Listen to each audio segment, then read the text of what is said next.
Hey everyone, thank you for watching NibblenFlix, the podcast where snacks meet cinema, and we chew from everything from buttery popcorn to box office buzz. I'm your host, Jeff Reed. Hit the like button to help us get more eyes on the video. And if you're not subscribed, make sure you subscribe to the channel and also hit the notification bell so you are notified when new content is uploaded on the channel.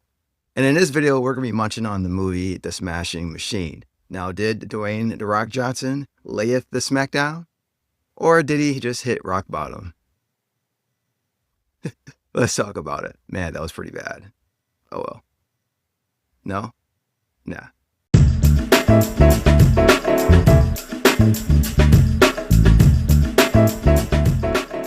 The plot of the movie is mixed martial arts fighter Mark Kerr reaches the peak of his career, but faces personal hardships along the way. The movie is directed by one half of the Safdie brothers, Benny Safdie, who directed films such as Daddy Longlegs, Good Time, and Uncut Gems. The movie starring Dwayne "The Rock" Johnson as Mark Kerr, Emily Blunt as Dawn Staple, and Ryan Bader as Mark Coleman. Mark Kerr was a successful Division I and freestyle wrestling champion. He was part of the pioneers of mixed martial arts in the early 2000s. He was part of UFC when it first started, and also Pride in Japan, which is like the two big companies that started out in the early 2000s. And he won a ton of championships. And he's considered a legend. He's recently named into the UFC Hall of Fame, which is awesome. I like that. That was amazing for them acknowledging how well his career was. But this movie is basically based on a documentary. It was back to a documentary that happened in 2002 on HBO. And it's called the same thing, The Smashing Machine, but it's kind of like a chronological documentary of Mark Kerr. And very interesting what they're going to do with this movie, especially hearing The Rock was going to play him and how he bulked up and everything that they showed up from promotions and stuff like that. It just didn't look like The Rock at all. And I was really wanting to know, can we see the person he's trying to portray, or do we see The Rock? Well, let's talk about it. So if you've never seen our videos before, we actually break it down into 3 segments, and that's the good, the bad, and the final verdict. So let's talk about The Smashing Machine.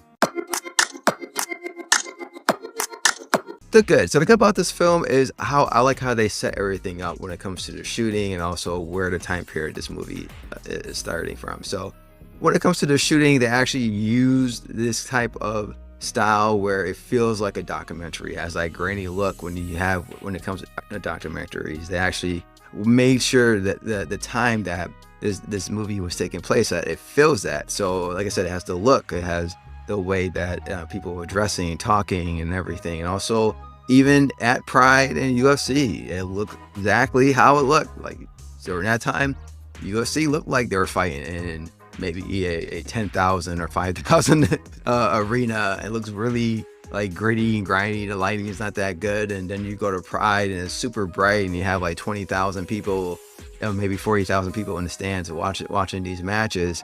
And it just had like the ecstatic feel of both of those companies during that time. And I thought that was a really good idea too. And it also focused on like a 4-year period for Mark Kerr, what was like 1997 to 2000. And that's when he was starting to get into his peak or his prime of his career.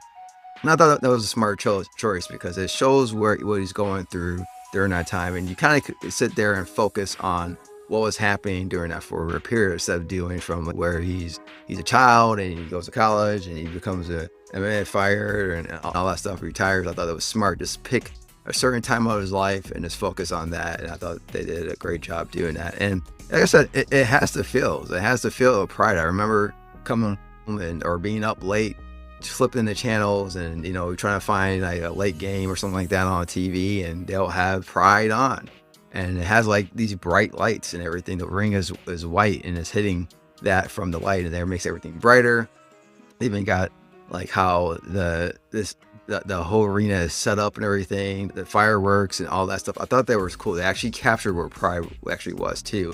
And also the fighting too. I thought they did a great job with the choreograph. You have to remember, during this time, it wasn't how it is today where everybody was all about trying to get, you're still trying to get the knockout, but it's all about style and getting points and try and do all those things to try to win the card just in case you don't get the knockout.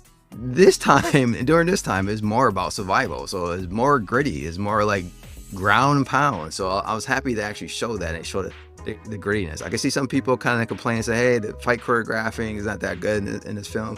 No, this is how these fights were. These fights didn't last that long.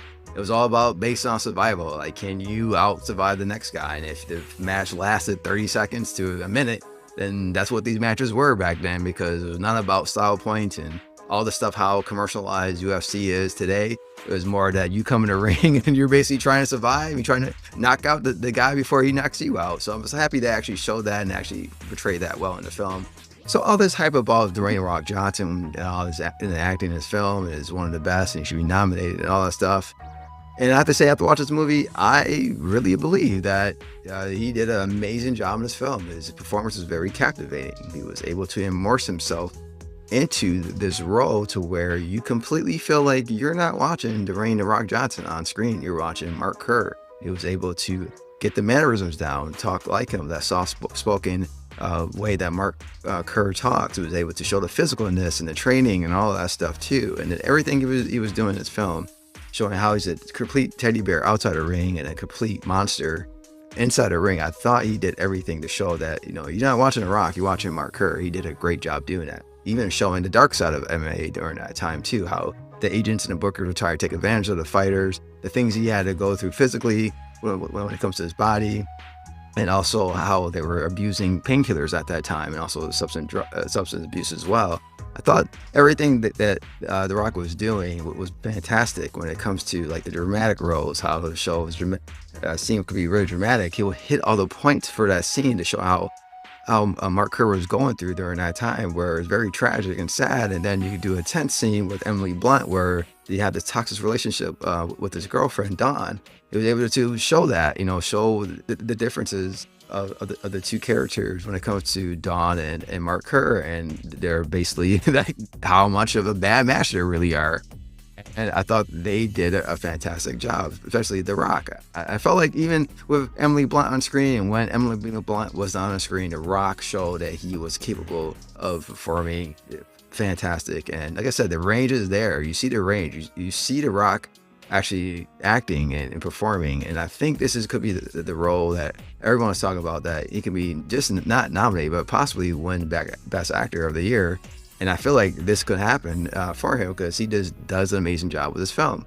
And, you know, I just hope that The Rock gets more roles like this. I do like when he's playing action hero The Rock, but to see him in different characters like this, where he can actually show his range and show that he can perform as a true actor, is really, really nice to see. And I hope he gets more opportunities to do that.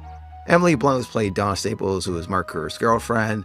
And I have to say, now I understand why Dwayne "Rock" Johnson won Emily Blunt in this film. We know they had great chemistry in Jungle Cruise, but in this film, it seemed like their chemistry was just off the chart. It was fantastic throughout the entire film. And what I like about the film, they showed them different elements, and they were able, it's not like she was pushing The Rock up to me and her level. They were basically up there already, and with them being up there already, they actually pushed those scenes up higher when it comes to whatever it was. Either they were having a good joke with each other, bantering. There's some good humor in this film. There's very good one-liners in this film. I was not expecting that. It was really good to see them banter and have good humor, but also, most importantly, the dramatic scenes, the scenes with intensity. They were just able to just push it up to a level where it was very engaging. You just did not want to take your eyes off the screen, because you were just loving everything that was going on. You were just captivated and just tuned in to what was going on at that particular moment. And I thought they did a great job illustrating what Dawn and Mark was going through during the relationship during this time. It's just a pleasure to watch. And I think it's like one of the best things about the film, not only The Rock, who's doing an amazing job, even when Emily Blunt's not on screen, but when they both did together, just watching what they were able to accomplish together was simply fantastic. And also, like, the person that might have stole some part of the shine, but no one's really talking about too much, is Ryan Bader playing Mark Coleman. And I think he did a fantastic job. His story is kind of like the side story. You see what's going on with his life, how he's Mark Kerr's friend, it was his trainer, and also, you know, Kim's coming out of retirement to fight during his time, and you see what he goes through during his time as well within this 4-year period. And I thought Ryan Bader was absolutely great playing Mark Coleman. I was very surprised how much we got in this film, and I'm very happy too, because what his side of the story kind of lead off or kind of take some of the edge what was going on between Mark Kerr and Dawn Staples throughout the film. And I kind of think you kind of need that break when you see those two characters on the screen and the things that they were doing, I thought they did a great job bringing this element into the movie. And I'd say Mike Bader did a great job of it. And I didn't know he could act like that. Who knew? So the bad about this film, it just feels like a whole bunch of scenes just put together. It's kind of like they just watched the documentary, said, oh, we want these scenes in the movie, let's put them in there. But there's really no connected tissues between those scenes. And there are some scenes that do have connected tissue, like one thing happened and then it led to this.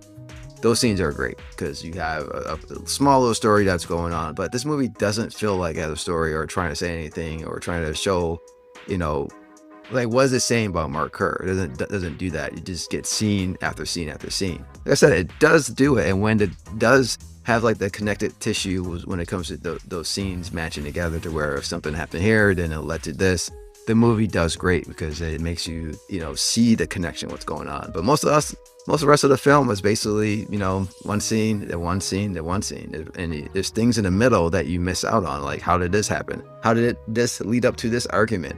How does it lead up to this fight or, this win or loss or whatever, or, whatever going on in that scene, like what led to that?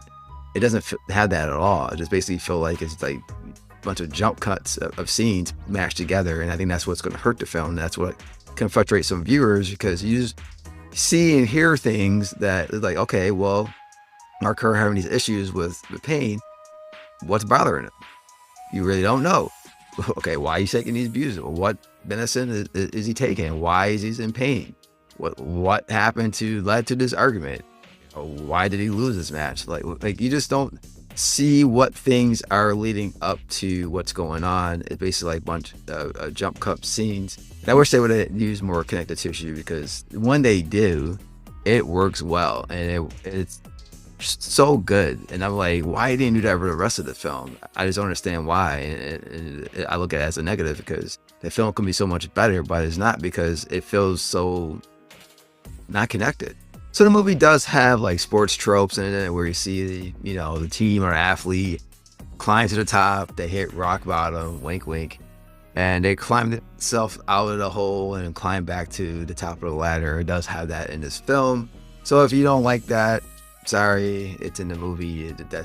They put it in there, but it really didn't bother me that much because most sports films do that anyway. And I was more focusing on the performances of this film. I think that's what they really are trying to focus more. Like I said before, the MMA fighting scenes in this movie are really good. They feel very authentic. They feel like how it was back in the early 2000s, and just have that grittiness to like that era when it comes to mixed martial arts. But if you don't like the sports tropes, yeah, it's in there, but I don't think it's too much like in your face to where you're not gonna dislike the film. It could be just something like, oh, okay, whatever. It's the usual sports trope because you're really there for the performances. That's why you're watching the movie. The final verdict. So I will have to score this film 3.5 out of 5 snacks, and that's because the performances in this film, Dwayne "The Rock" Johnson, Emily Blunt, and Ryan Bader was absolutely fantastic. Their performances are why you come to watch this movie, and I think they just knocked it out of the park, showing, especially The Rock, showing that he's able to play different ranges and play a character on screen to where you don't recognize him, you recognize the actual character. I thought that was really amazing what Dwayne "The Rock" Johnson did in this role. I love the chemistry that he had with Emily Blunt and also Ryan Bader in this film, and that's going to be what makes this movie talked about by the end of the year. However, the negatives about this film is, like I said earlier, it just feels like a bunch of scenes just shot, and there's really no stories, really not trying to say anything about Mark Kerr at all. It's basically just great performances by the actors in this film, and I felt like they would have focused more on building some connective tissues to some scenes. Even though these scenes are very intense and the dramatic moments are really, really good because of performances, but it would have had extra layer of goodness to it if they would have connected some scenes together or worked on building up to those moments. So when you finally got them, it's just a full, like, studded story that where you're getting a good story and you're getting these amazing performances from these actors. And I feel like they kind of missed out on that. However, if you're interested in this film, if you're a big Mark Kerr fan, I would say go watch this film. I thought, like I said before, Dwayne Rock Johnson portrayed him very well, and he did an amazing job playing him. And if you're interested in this movie, I say go see it. It's very beautifully shot. I thought that what they did and how creative they were when it comes to certain things in the film was really good. And the performances, I say, is worth the price of admission. So if you're interested in this film, go see this film.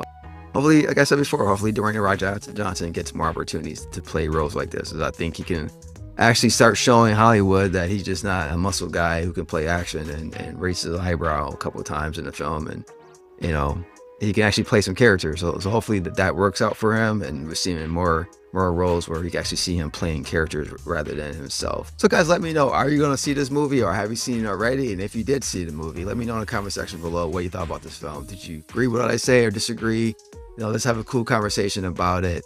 And if you haven't noticed, I'm slowly decorating for Halloween. So next time you see the video, hopefully I'm fully done decorating the set or studio or wherever this is, my man room. But anyway, till then, like I said, thank you for watching. Keep munching, keep watching, and keep it real. And I'll see you in the next video. Take care and goodbye.